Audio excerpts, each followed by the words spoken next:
las autoridades del Banco Central hablando sobre el informe, la revisión del Fondo Monetario Internacional con Eddie Quintero. Eddie, con usted. Lo que está pendiente de hacer. Yo quiero agradecer mucho, hay mucha gente que no está aquí en la mesa, que trabaja día a día, no solamente cuando... Así es. Aquí escuchamos de inmediato al presidente del Banco Central, el licenciado Wilfredo Serrato, que en compañía del representante del Fondo Monetario Internacional en Honduras, Jaume Puig, y la directora del SAR, Miriam Guzmán, el superintendente, un comisionado de la Comisión Nacional de Bancas y Seguros, Sevin Andrade, y el secretario de Finanzas brindan una conferencia en relación con los resultados de la cuarta revisión del Fondo Monetario Internacional al acuerdo stand-by vigente. Escuchamos al licenciado Serrato. De la economía de un país, pero también de los grandes retos que hay en atender a la gente debido a estos retos que hemos tenido, pandemia y tormentas, ¿verdad? Y me siento muy contento, ¿verdad? Doy gracias a Dios que pensaba en la mañana, es un segundo acuerdo, el primer acuerdo gracias a Dios cumplido, este es un segundo acuerdo, esta es una cuarta revisión y hemos tenido un acuerdo inicial con el equipo técnico, ¿verdad? Y gracias a Dios que hemos logrado cumplir objetivos trazados, hay otros que están pendientes de cumplirse y hay otros nuevos que nos hemos puesto y bueno, y vamos a siempre trabajar con mucha responsabilidad para alcanzarlos. Así que muy contentos de haber terminado el día de ayer esta negociación, esta discusión. Como ustedes lo van a leer, está por confirmar el directorio del FMI este acuerdo que hemos tenido a nivel técnico y que tentativamente irá al directorio del FMI a finales de junio. De nuevo, gracias. Jaume va a leer el comunicado y luego estamos abiertos para preguntas y respuestas. Jaume. Muchas gracias, buenos días. Nos complace anunciar que el equipo del FMI ha llegado a un acuerdo a nivel de personal técnico con las autoridades de Honduras sobre la conclusión de la cuarta revisión del programa de reformas económicas respaldado por las facilidades Stand-by y la facilidad de crédito del FMI. El acuerdo está sujeto a la aprobación del directorio ejecutivo del FMI, programado tentativamente para junio. El personal técnico también propondrá aumentar el nivel de acceso bajo las facilidades mencionadas en 150 millones de derechos especiales de giro, alrededor de 215 millones de dólares, llevando el acceso total a 537 millones de derechos especiales de giro, alrededor de 769 millones de dólares. El aumento se justifica en el contexto de las necesidades de balanza de pagos provocadas por las tormentas tropicales y la continuación de la pandemia. El financiamiento apoyará el plan de reconstrucción sostenible de las autoridades y sus esfuerzos relacionados al combate al COVID-19. La pandemia prolongada y las tormentas tropicales ETA y IOTA han golpeado duramente a Honduras. La economía estaba comenzando a recuperarse en la segunda mitad de 2020, respaldada por una reapertura gradual, políticas fiscales, monetarias y financieras de apoyo y por las remesas. Sin embargo, ETA y IOTA azotaron al país en noviembre, provocando inundaciones y deslizamientos de tierra que destruyeron infraestructura y viviendas, sumado al impacto humanitario que provocó calamidad en muchas familias en las zonas más productivas del país, se dañaron cultivos y paralizaron la producción manufacturera. Como resultado, el PIB real se contrajo en un 9% en 2020. El crecimiento de las remesas, la fuerte contracción de las importaciones y las exportaciones resistentes apoyaron la posición externa de la economía.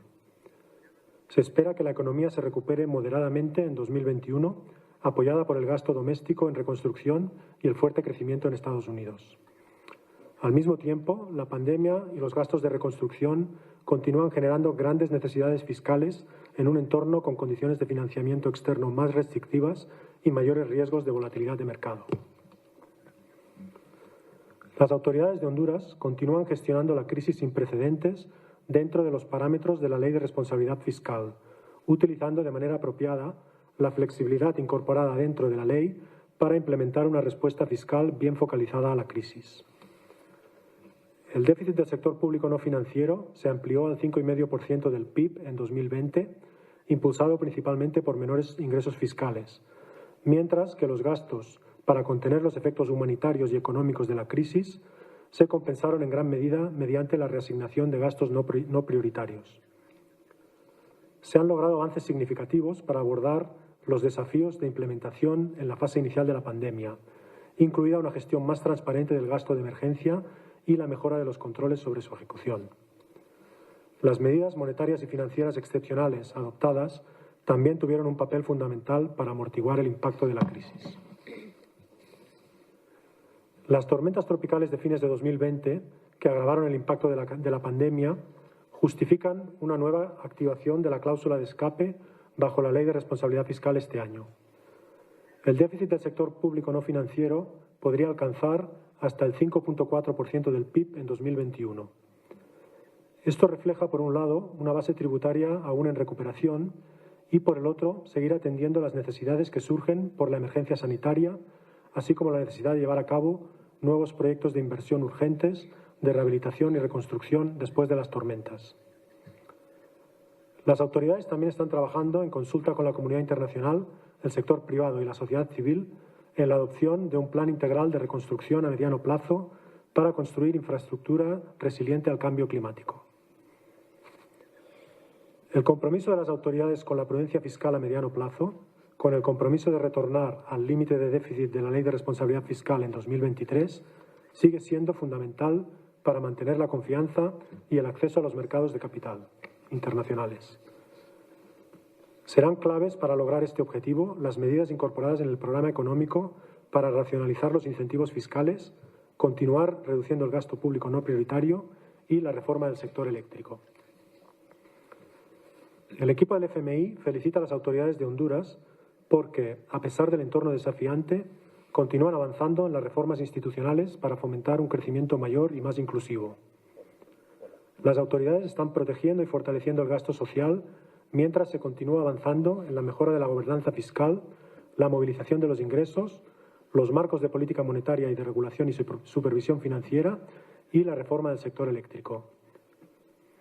Dado que Honduras es uno de los países más vulnerables a los efectos del cambio climático, las autoridades también planean acelerar la ejecución de importantes inversiones en proyectos sostenibles y resilientes ante desastres vinculados a fenómenos naturales. La misión agradece a las autoridades de Honduras y otras contrapartes por las discusiones francas y el espíritu de colaboración. Muchas gracias, licenciado Puig, representante del Fondo Monetario en Honduras. A continuación pasamos a la etapa de preguntas y respuestas. Para ello, daré lectura a la primera interrogante, que es de Emilio Gómez, de LTV, para el presidente Wilfredo Serrato. El rescate del sector energético es vital para el cumplimiento del acuerdo stand-by en cada revisión. ¿Qué avances significativos se han hecho en este sector? Bien, primero, gracias, Jaume, por leer el comunicado. Bien,